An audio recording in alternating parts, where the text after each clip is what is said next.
Assalamualaikum warahmatullahi wabarakatuh. Perkenalkan, nama Profis.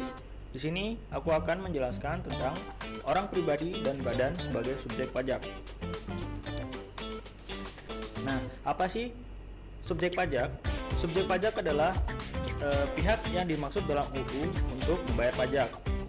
Nah, seorang subjek pajak ini hanya memenuhi syarat subjektif, belum memenuhi syarat objektif.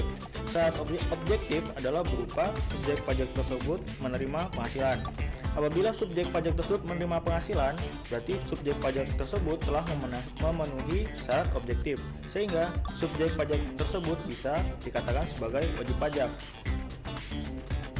Selanjutnya, siapa saja sih yang dapat menjadi subjek pajak? Nah, hal ini diatur dalam UU PPH pasal 2 ayat 1. Di situ dikatakan bahwa ada empat pihak yang dapat menjadi subjek pajak. Yang pertama adalah orang pribadi, yang kedua adalah warisan yang tak terbagi, yang ketiga adalah badan, dan yang keempat adalah bentuk usaha tetap.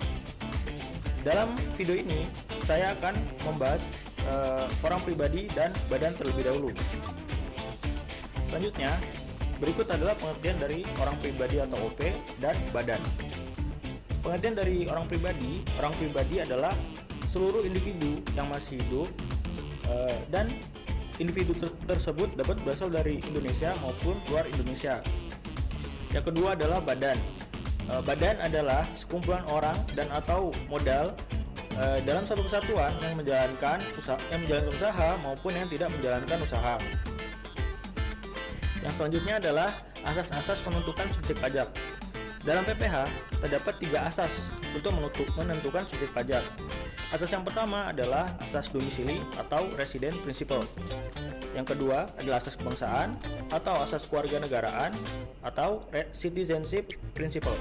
Yang ketiga adalah asas sumber atau source principle. Yang pertama adalah asas domisili atau residence principle. Jika suatu negara menerapkan asas domisili, maka negara tersebut akan menetapkan OP atau badan sebagai subjek pajak yang berkedudukan di negara tersebut. Tidak peduli apakah OP atau badan tersebut berasal dari negara tersebut ataupun berasal dari luar negara tersebut. Yang selanjutnya adalah asas kebangsaan atau citizenship principle. Jika suatu negara menerapkan asas ini, maka negara tersebut berhak menerapkan pajak pada OP atau badan berdasarkan kewarganegaraannya. Tidak peduli apakah OP atau badan tersebut tinggal di negara tersebut ataupun tidak tinggal di negara tersebut. Nah, sebagai contoh, bila ada seorang WNI warga negara Indonesia yang sedang bekerja di luar negeri dan mendapatkan penghasilan di luar negeri, maka WNI tersebut dapat dikenakan pajak oleh negara Indonesia karena WNI tersebut berasal dari negara Indonesia. Yang terakhir adalah asas sumber atau source principle. Asas ini memilih OP atau badan yang didirikan atau berasal atau berdomisili di luar negeri menjadi subjek pajak di dalam suatu negara berdasarkan objek pajaknya atau berdasarkan penghasilan yang diterima OP atau dan badan yang berasal dari luar negeri tersebut.